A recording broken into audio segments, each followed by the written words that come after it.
Dominion Diving is going green, the color of cash, to win a big contract on an offshore wind farm. This is all big gear.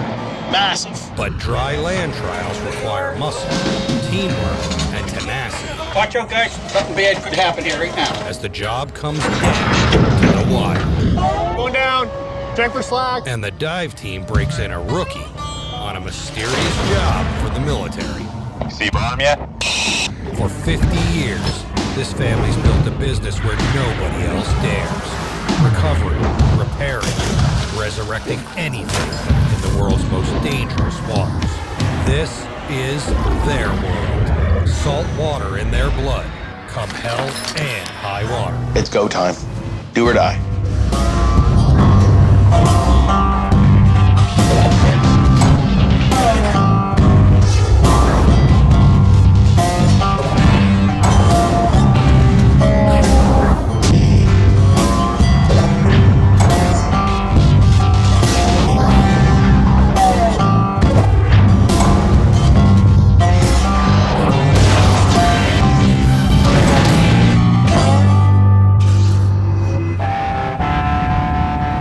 It's a cold morning in the dead of winter on Halifax Harbor. Today, Dominion's gearing up for a secretive mission for a military client.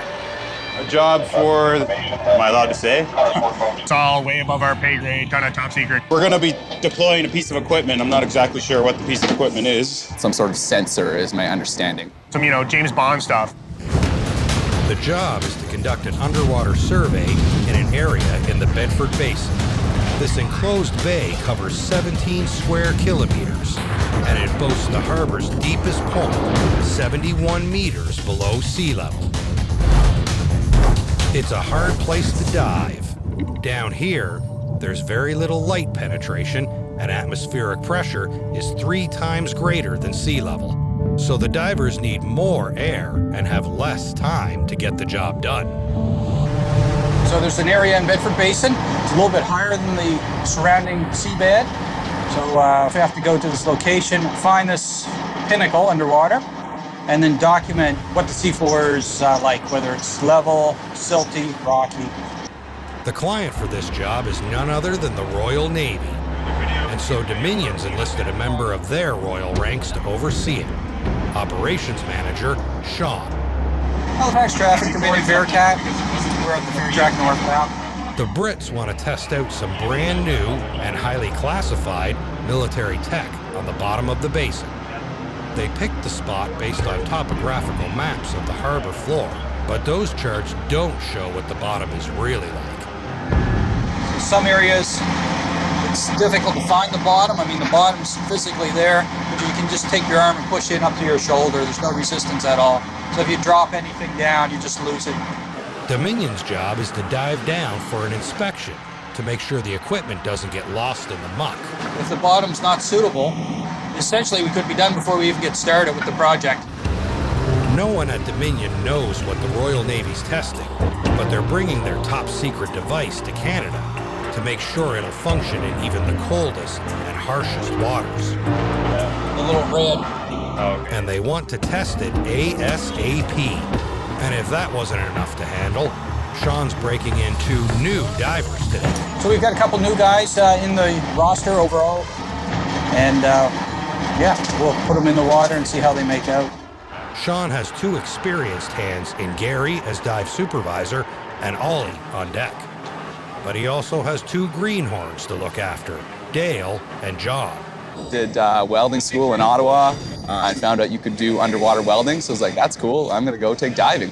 So from there, I went out west and did my dive school, and fresh out of school, here I am. We haven't met them before, we don't know what they're capable of. So it's kind of like just seeing what they can do in the water and what they're comfortable with. You don't really know until you get them out in the field and test them out. I'm pretty happy to be here. John's working on deck today, but for Dale, it's sink or swim. He's the diver on today's job, and Sean is watching to see if he makes the cut. But before they even get to the job site, a massive looming problem. This container ship looks like it's heading straight over the spot the Navy chose. this secret mission might not be so secret anymore.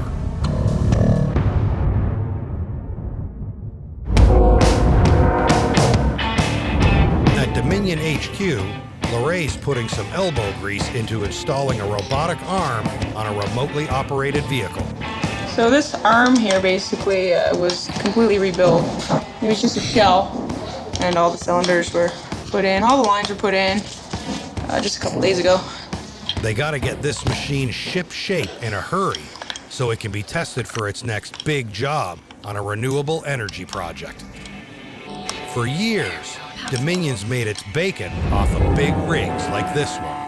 But the same know-how that goes into servicing and repairing offshore oil platforms also applies to ocean renewables. Dominion Diving has a long history in the oil and gas industry. Offshore oil and gas has been a part of this company almost since the beginning. For instance, in the late 90s, it was probably responsible for 90 to 95% of the revenue that was generated by this place. Now, recently, we've seen a shift a little bit more towards the renewable side of things. Offshore wind farms are a big thing. It's exciting, and it's a new revenue stream. The project is a giant offshore wind farm in Virginia, USA. These are some pretty massive, massive turbines. Dominion's hoping to land a contract for highly specialized ROV work, connecting underwater fittings. This is going to be one of the largest renewable energy projects on the east coast of the United States. It's going to be the largest in the nation. This project, when it's all done, will have over 2,600 megawatts of power. That's enough to power 1 million houses. And of course, we're going to be part of that. We got to get in there some way, somehow. But there's still a lot of work to do before Dominion can start counting greenbacks from green energy. I could cut these, but not the proper head on it. They've got to prove they've got the right tools for the job. The client wants video evidence of their remotely operated underwater robot at work. That means modifying one of their biggest ROVs and fabricating mock turbine bases so they can run it through tests on shore.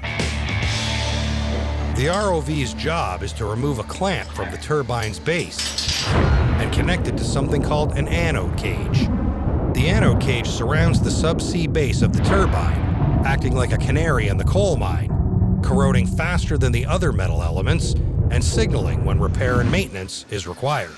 So there's the ROV. This will be FMV-40, launched by a HIAB, goes down to location.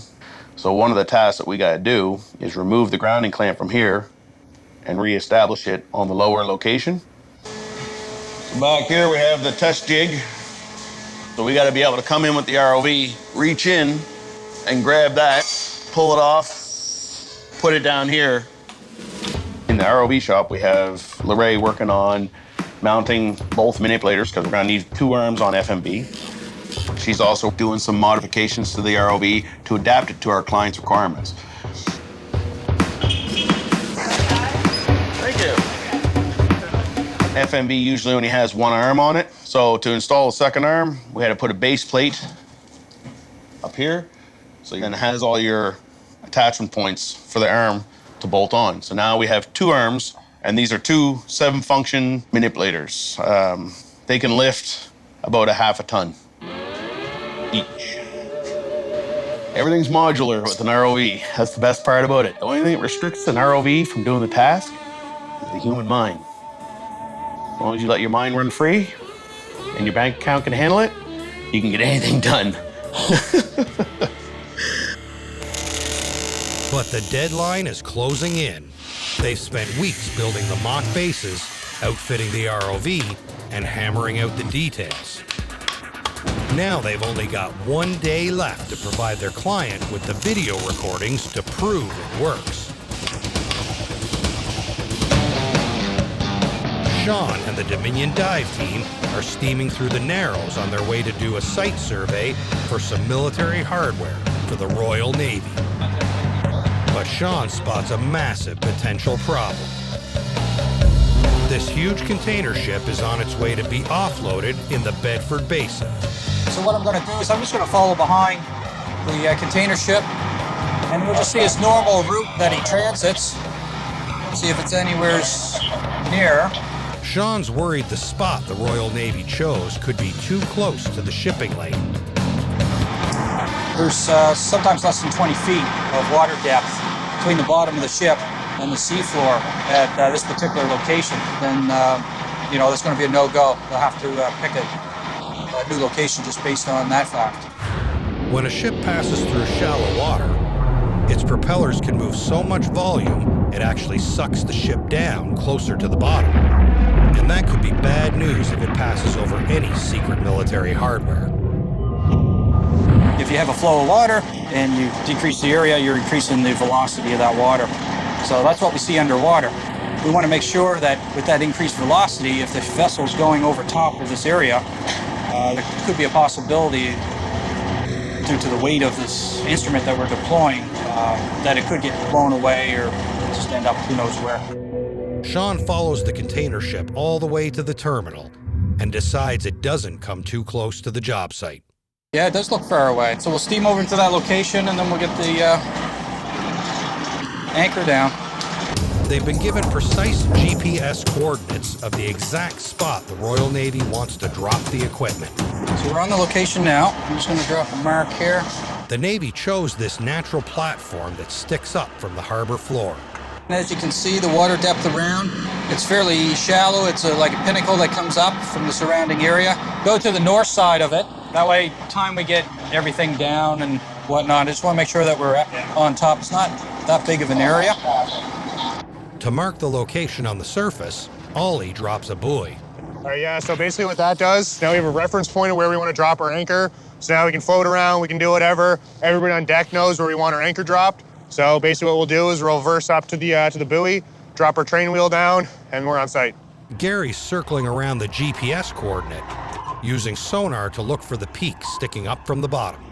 So we're just sending sound waves to the bottom and bouncing back, depending on the hardness of the bottom, whether that sound gets absorbed or if it's rock, something hard, it will bounce back and give you a sharp image. So we're seeing some softer type images on the sounder. I'm not seeing a nice hard target like I want to see. Yeah, geez, there's something soft down there. Something protruding from the bottom. There's the spot. But they won't know if it's a suitable place for the military hardware until they go down and take a look. Could be a rock, yep. Could be a shipwreck full of gold. You just never know. So now the only thing that we can do is physically go in and confirm what the bottom actually is. Just keep us around that area. Yeah. I'll get the thing over the side. To stay in position, they'll drop anchor. This one's made from an old train wheel. They're actually not going to drop it so much as carefully lower it a little at a time. Okay, away we go. Ready? Down. They mark off every 3 meters on the cable until the anchor is 15 meters down. I'll stop. Sonar readings say the bottom is at 18 to 19 meters. They can use this cable later to confidently lower the Navy hardware down and have some wiggle room for the diver to place it exactly where they want on the bottom. So we just marked the winch wire, 5 pieces of tape, 50 feet. Stand by, and Gary gives me the word, we'll come down the last 10. Yeah, Roger. Just kick the stern back up towards the buoy. Yeah. And then we'll get this on the bottom. Now it's time to get the anchor to the bottom so they can get started. As Gary backs the boat up to the marker buoy, Ollie gives the new guy a few last-minute words of wisdom. All right, hey, Dale, watch the cable. Just give it a shake with your hand. When it gets really, really loose, you know it hit bottom. Ollie's only been on the job a couple years, but he's learned a lot of lessons they don't teach you in the classroom.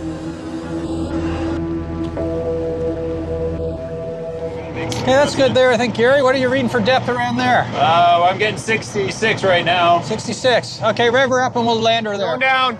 Check for slack. All right. Get ready to tie that off, John. You might want to tie that off now. Visibility looks good. Yeah. Man. It was really good. It's a good day for a dive, but they can't take anything for granted. Gary's in charge of safety. These dives are deeper, so bottom time matters. so you can't be tangled up while you're coming up, and you won't be able to go down to unsort yourself. So just make sure your umbilical's clear, you have a straight route back to surface.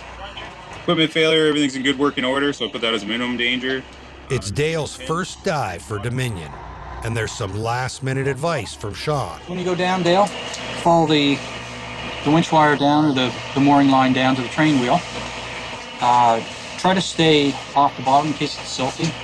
Sean obviously knows his shit. He's obviously a really good diver, and he's one of the head honchos. So having him on site as your first dive is definitely gonna, make you a little bit more nervous. When he does this in the winter, don't ever hit the diaphragm. Ollie wants to make sure those nerves don't cause the new guy any unexpected problems. And this is closed, tail is closed, and you got me. Diaphragm will freeze in the winter. Yeah. So the biggest thing when you're getting to a job and you're a new guy is you obviously want to perform, you want to do well. So you're kind of like hopped up in your mind and all this shit, and it's just like little things can get to you. So it's just basically it's just staying calm. Just don't over stress things, and don't get kind of worked up into a mind state, because that's when stuff starts to go downhill. Appreciate all your help and guidance. Trying, man. Good.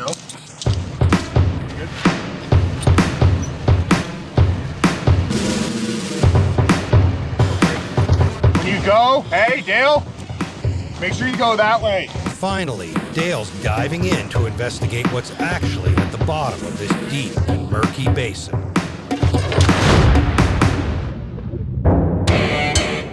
On the other end of the harbor, it's go time for the ROV simulation. Down on the air, Jake? Yep. They're testing it on a supply ship parked just across the cove from Dominion. Today we're going to run through the test scenario. For us to put the ROV in the water would be a logistical nightmare. We don't have that extra time to waste moving equipment. Right now, everything's already set up on the Henna, so we're just going to use our crane to lift the ROV up to simulate as if we're flying through the water. If they tested it in the water, they'd have to fish it out if anything went wrong.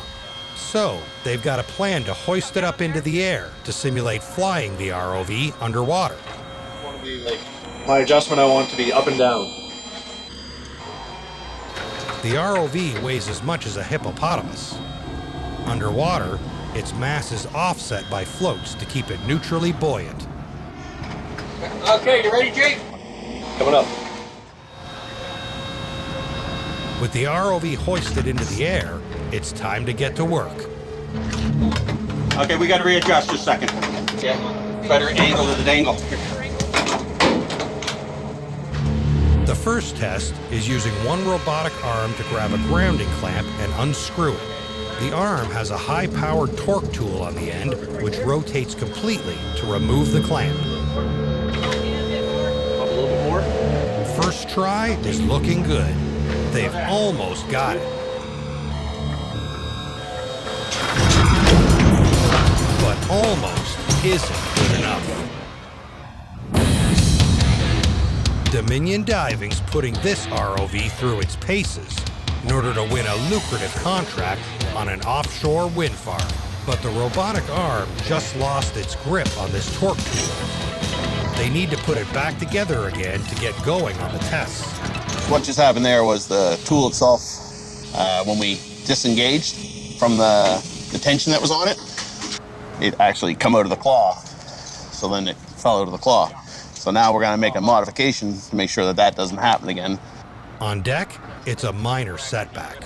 Underwater, it would have been a disaster. If that happened subsea, then we would have to come up to the surface, reset everything. You only got one shot to make it grab. If you grab it and the plate's not in the way, that's it. You gotta come to the surface, replace the teeth, replace the stiffener, then go back down, do it all over again. So this way here, if we put a camera in a position, we can see the teeth and make sure the plate's in place. So that's one of the reasons why we do these tests, is to make sure that we've got minimal potential issues. Okay, now you want to be able to slide that piece of plate in there for the camera. Did he do anything? To prove they can do the job, they need to send a video to the client. So this mounted camera needs to be adjusted perfectly. Okay. Can you guide her, Jake, or do you want my us to do it? They're ready to give it another shot. Keep that over towards you, Matt. Piloting this ROV out of water is like moving a full-size sedan through the air.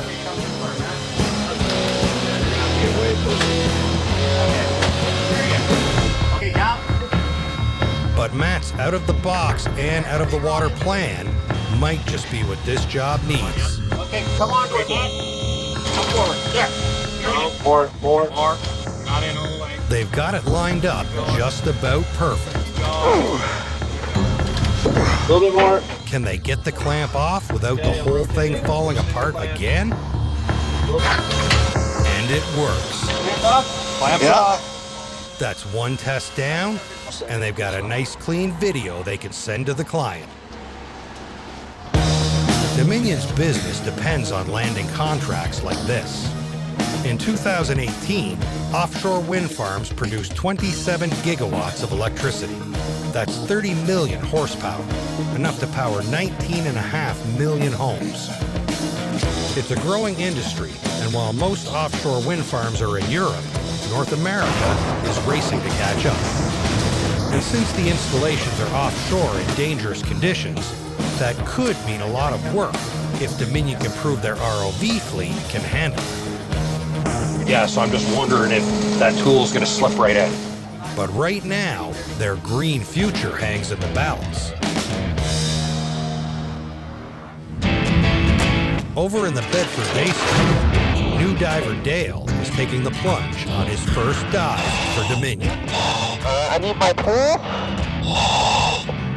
Yeah, let me know when you're leaving service. Roger. Diver leaving surface. Roger, diver left surface, 11:10. Dale's job is to dive down to the bottom and find a flat, unobstructed spot for the Royal Navy to put its mystery package.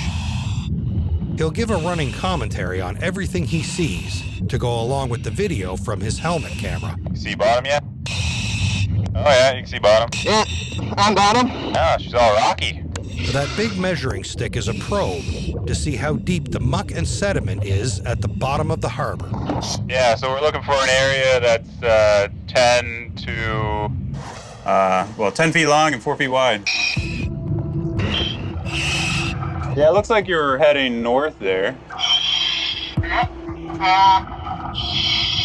Yeah, it looks like that's going down deeper, eh? So I'm at 70 feet right now. Yeah, don't go any deeper. We're looking to stay on top of that outcropping. So if you feel like you're going down or look at your depth gauge, then head back your way You came and get back to like around 65 or so. Gary's got to keep Dale within the perimeter of the dive site. Otherwise, they're just wasting bottom time. Yeah, we don't want to go deeper, so I'll head back towards it where it'll be shallower. At this depth, Dale's bottom time is depleting fast. It's limited bottom time at this depth, so there's not a whole lot of room for messing up down there. You have to go down, get the job done, and get back. We're just on an 80-foot table, so if you want to do a no decompression dive, that only gives you 25 minutes. So just got to really pay attention to his bottom time, make sure that he comes up safe. But down below, marine life covering some massive boulders has laid claim to the area that the Royal Navy covets for their new piece of tech. Surprisingly rocky. One giant boulder to my left.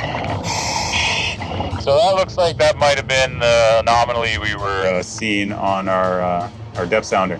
Let's see if we can find our train wheel.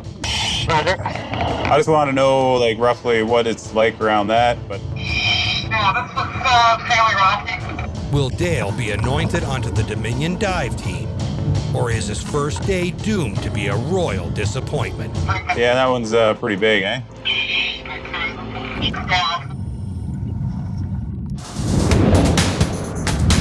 On the Dartmouth side of Halifax Harbor, Matt and the ROV team are gearing up for the second round of tests.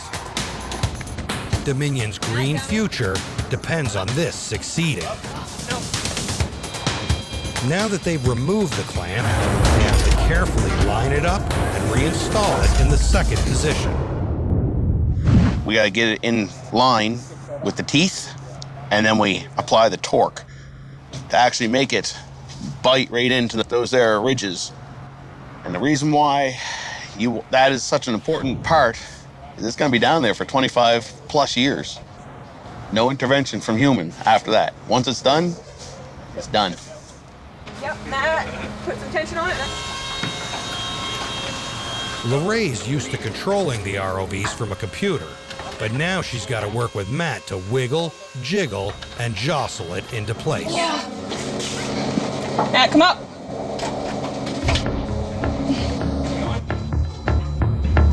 It's on there, it's just not enough. Too close, back off a bit.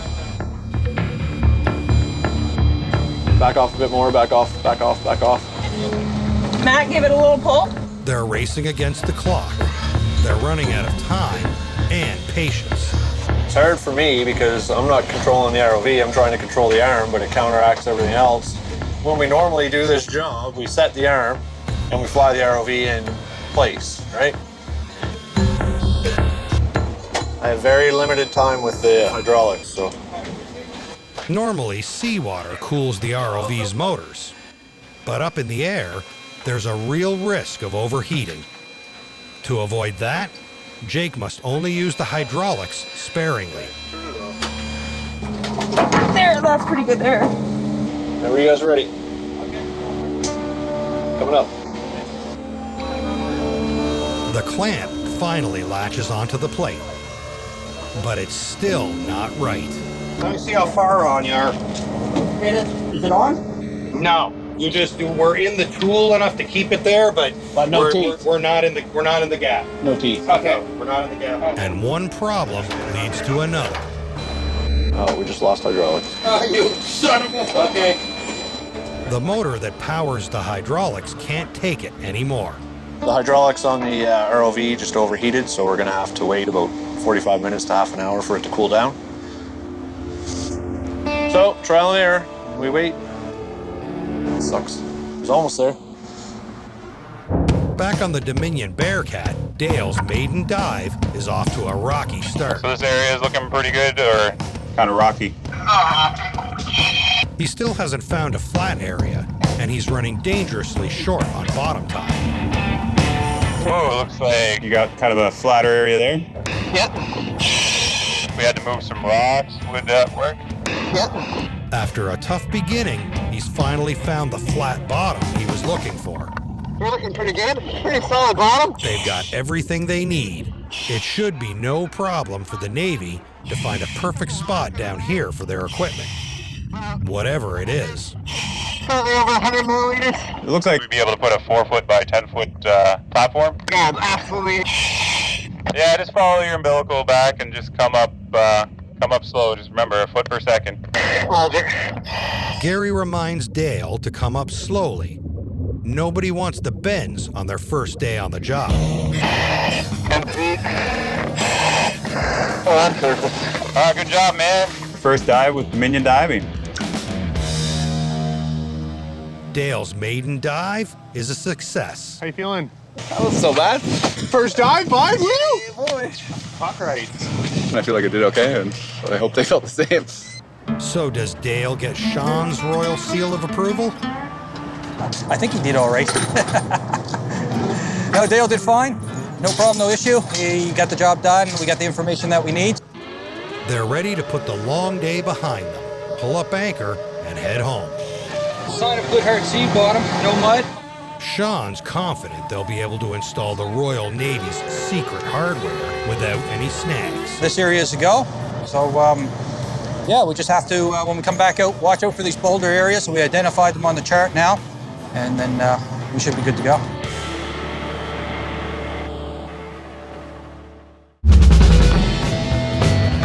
Hey, Matt, come up. A little bit more, a little bit more. After an hour of waiting for the ROV to cool down, the team is back on the job. Jump. Okay. Too close. Still struggling to get everything lined up perfectly. We're close. So close. There's a second. Okay, ready? Right where it needs to be. Okay, you're on it. Jake. Push it in hard. Yeah.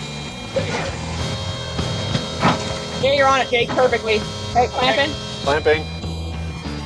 Almost there. You want to go back a little bit so you can get it off? Slight back. Next, the torque tool needs to twist off and leave the clamp behind.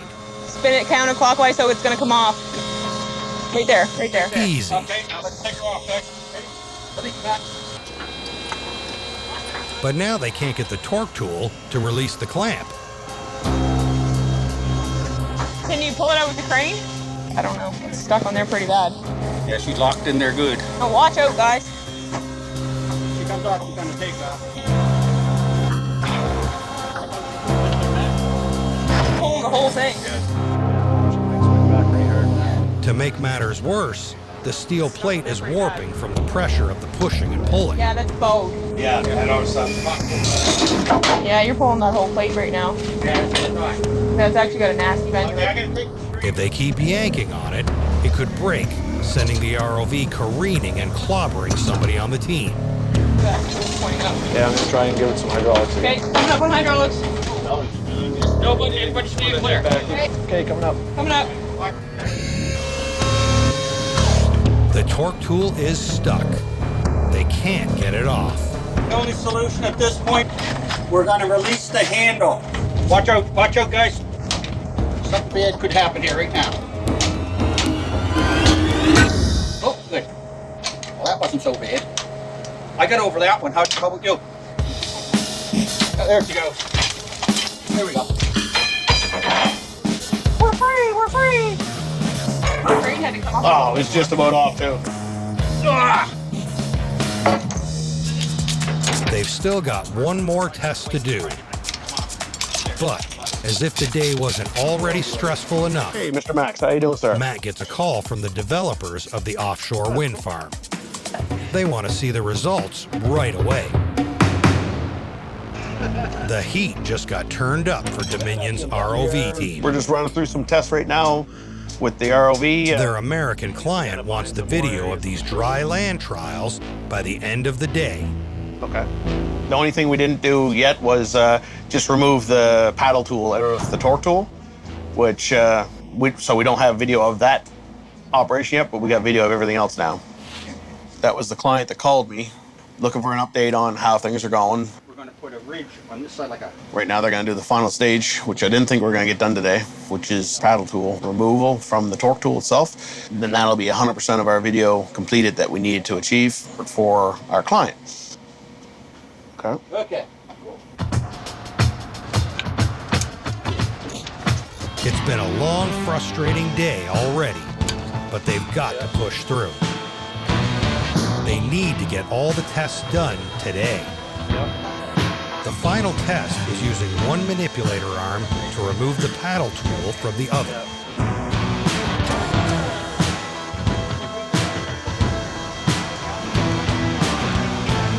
They get it done just in time, and they get a clear video for the client. Success-ish. Success-ish. Successes. Failure is not an option. Hey, Jake. Okay, I'm gonna stop recording. Okay. The pressure's off. The final test went swimmingly. Cool. Now that the tests are finally done, they need a plan to make all the little modifications to the ROV permanent. But everybody's nerves are shot, and it's time to recharge their batteries. The next day, there's good news and bad news for Dominion. That's good. Good news is they won the contract on the offshore wind farm. Okay. The bad news is now they gotta scramble to make all the ROV modifications permanent in time to ship out for the big job. We're gonna do some modifications in the shop. We're gonna do them improvements, and the areas that we've seen could be modified to make the job, when they're out on it, a lot smoother.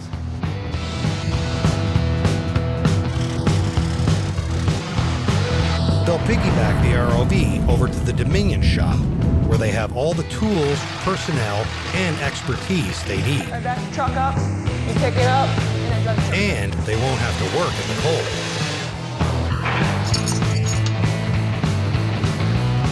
Now that the contract has the green light, This is the final push to get the ROV ready for the job offshore.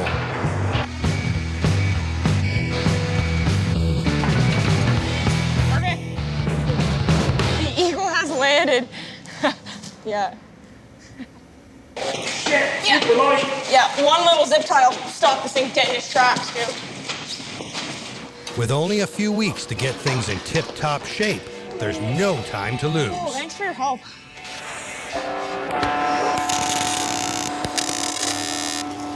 Lorraine's applying everything she learned in the dry land test to improve the FMV40 and make it work even better.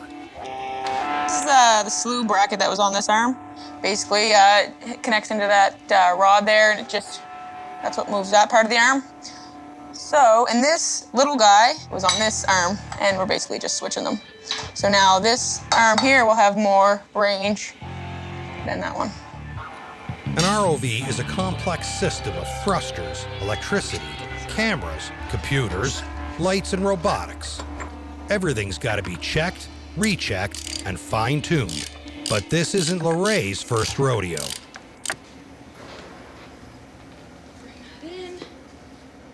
With that rod fully retracted, this arm will come in quite far. Let's just see how far it'll go. Oh, it'll go a little farther than that. So that's what we want. She's only got 2 weeks to get it all done and ready to ship out. We're getting shit done today. Cool. After weeks of work, today's the day Dominion's been waiting for. The ROV is retrofitted and completely rebuilt, ready to work on the massive offshore wind farm. Two 20-foot containers, and the winch are going to go on this truck here. Matt's in charge, but Big Brother Robin is on hand to make sure everything goes smoothly. You just got 2 trucks or 3? 2. 2 trucks. Just 2 trucks. Nothing simultaneous. This is. No. Okay, so we got to get it right. Yeah. And we really have to get it right. Yeah. We will. Along with Lorraine, Jake, and Pete, the FMV40 will be boarding this vessel, the Volavar, a 2,000-ton offshore supply ship that's been commandeered for work in the ocean renewables business. They'll all set sail for Virginia for 1 month of work. But back at the Dominion Yard, the logistics of getting everybody and everything on board on time is turning into a bit of a nightmare. I have a half an hour to reposition that crane, pick up 2 lifts, and then we're going to load FMB itself onto that trailer. It turns out that putting an ROV on a vessel for a job this big isn't as easy as loading your tackle box into your canoe. Inside that container there, that's the controls for FMV. That's your main operating, that's your computers. That's the main hub of the system. It's like a portable office. We got about 12 minutes. So now what we're gonna do, we're gonna lift the winch. This here has the umbilical to the ROV. That has your power, your data, your video, everything going through that. It's the lifeline to that ROV. Can't get that damaged. If the ROV should go dead, we're relying on this piece of gear with that umbilical to pull that ROV back to safety. So now we're gonna load this onto this trailer, get him out of here. We only got minutes left.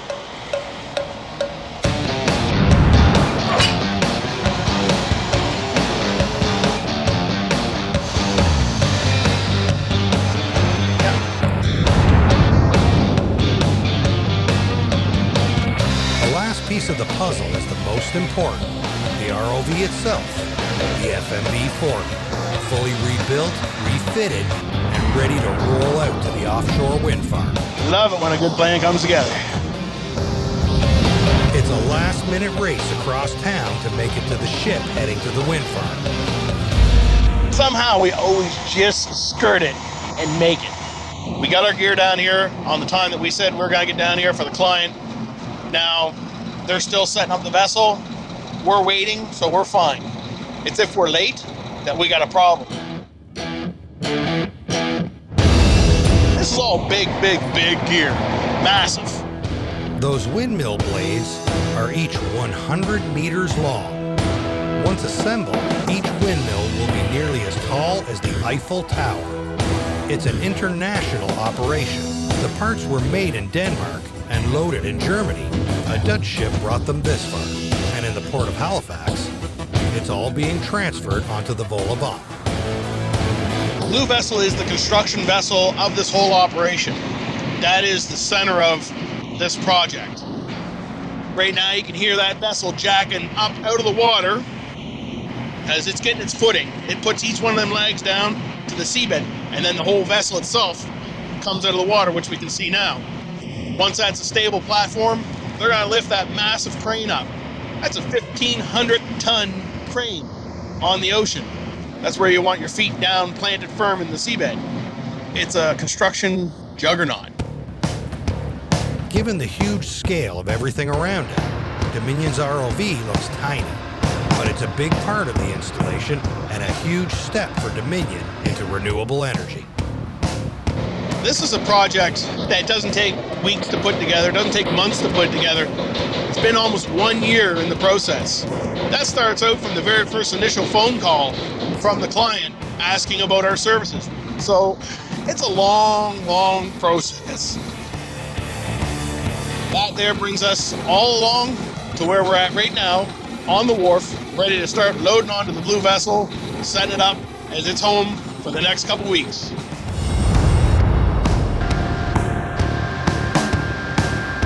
It takes all night and into the morning for Dominion to set up shop before they could set sail. A quick walkthrough gives the ROV team their first glimpse of the anode cages, the clamps, and the job ahead in Virginia.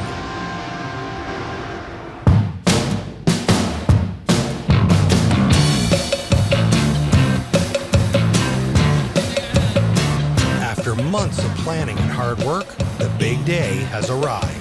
The ROV team is on board, making some final tests and tweaks before they set sail for the Virginia coast, where they'll be spending the next month.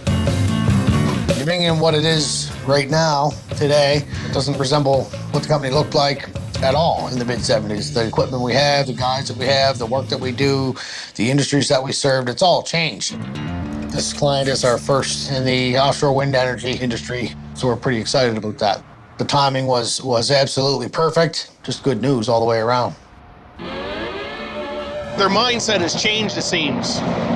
Canada, the United States, different parts of the world.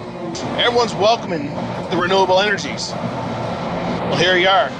We can actually touch it. It's going in place, and it's massive. We're part of that. Before they can shove off, one final test. They need to make sure the crane can hoist the ROV out of the water. So they fill a bag with 2 tons of water to prove it can handle the ROV's weight.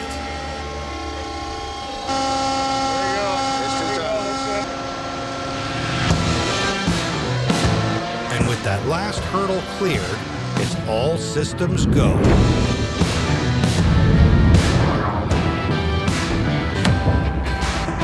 Well, as I always say to everybody, Dominion Green. Green is our future. So at the same time, here we are, Dominion Green, on a renewables project. So yeah, we're focused on the next horizon.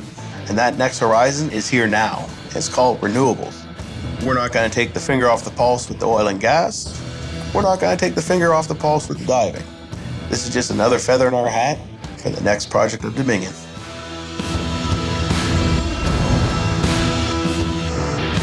Technology changes, but the sea doesn't. It's a source of unbelievable power and limitless opportunity. But tapping into those requires special skills, special equipment, and special breed. The Lords of the Ocean.